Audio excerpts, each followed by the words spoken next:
Doctor साहब 1918 में जब स्पेनिश फ्लू आया था और कहा जा रहा है कि 100 साल बाद अब चूंकि कोरोना आया है, आप क्या मानते हैं कि 100 साल में मेडिकल साइंस ने बहुत ज़्यादा तरक्की कर ली है?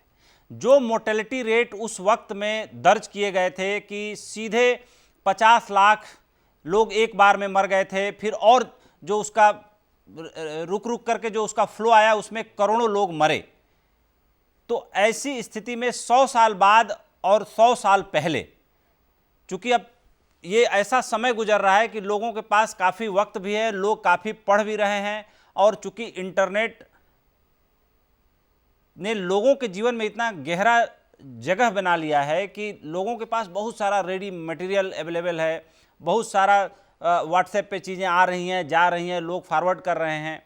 मैं ये जानना चाहता हूँ आपसे कि जाहिर सी बात है कि 100 साल बाद मेडिकल साइंस बहुत आगे निकल चुका है, बहुत तरक्की कर चुका है। 100 साल पहले की स्थिति और 100 साल बाद की स्थिति में तुलना नहीं किया जा सकता।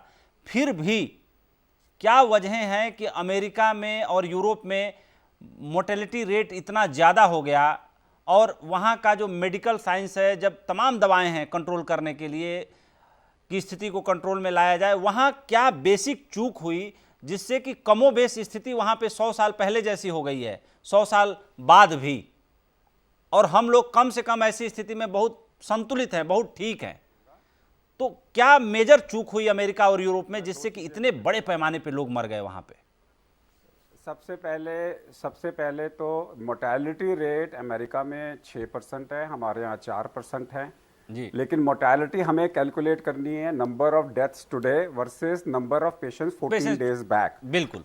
अगर हम ये सोच के चले कि 14 दिन पहले हमारे कितने पेश थे और आज कितने मरे, तो उसके हिसाब से हमारी मोर्टेलिटी भी 6% है। बिल्कुल। 6% का मतलब है कि जितने केसेस 14 दिन पहले थे उसमें से 6% मर गए। 6% मर तो गए। मोर्टेलिटी से हम कंपेयर नहीं करते किसी भी बीमारी को जी। हम कंपेयर करते हैं नंबर ऑफ केसेस से। नंबर ऑफ केसेस इंडिया में कम है, नंबर ऑफ केसेस अमेरिका में ज्यादा है। कहीं ना कहीं पे अमेरिका के पास जुगाड़ नहीं है, इंडिया के पास में हर चीज का जुगाड़ है। अमेरिका में लोग अकेले पड़ गए, वहाँ फैमिली का जुगाड़ नहीं है। अमेरिका में नमस्ते करने का जुगाड़ नहीं है कि एकदम से सीख जाएं। वहाँ पे सोशल आपके साथ में एकदम से लोगों का सपोर्ट नहीं है। वहाँ पे अहंकार है कि हम तो ठीक हो जाएंगे, हमें कुछ हो नहीं सकता उसके साथ में। So you can't compare two different cities. हमें अपने आप को बचाना है। जहाँ तक आप सवाल कर रहे हो 1918 स्पेनिश फ्लू का, उसका जीता जाता एग्जाम्पल मेरी माँ है। शी इज़ 95 का मतलब है कि वो उस वक्त में स्पेनिश फ्लू के बाद में 5 साल की रही होंगी। मैंने उनका डर कम से कम नहीं तो 20-25 साल तक तो रहेगा स्पेनिश फ्लू का। जब मैं अपनी माँ से पूछता हूँ कि तुमने 9 बच्चे पैदा क्यों किए और मेरा नंबर तो 7वें नंबर पे है, मैंने कहा कि उस समय में तुमने अगर फैमिली प्लानिंग करी होती मैं तो पैदा ही नहीं होता। तो बेटी कहती है बेटे उस वक्त में जो फ्लू चल रहा था उसके साथ में सबके मन में यही होता था कि बुढ़ापे तक 9 में से 4-5 तो रहेंगे, बाकी कब स्पेनिश फ्लू दोबारा आ जाएगा, लोग लुढ़क लेंगे, हमें पता नहीं लगेगा। तो उस वक्त में इस तरीके का एडजस्टमेंट था। क्योंकि मेडिकल एडवांसेस नहीं थी तो लोगों ने सोच के चले कि ठीक है आएगा तो आएगा, नेचुरल कैलेमिटी आएगी, स्मॉल पॉक्स आएगा ले जाएगा, कॉलरा आएगा ले जाएगा कुछ लोगों को। अब वो नहीं है डर हमारे पास में। अब जो हमारे पास में डिसीज आई है, अगर हम ये सोशल डिस्टेंसिंग नहीं करेंगे तो वही हाल होगा जो स्पेनिश फ्लू का हुआ था।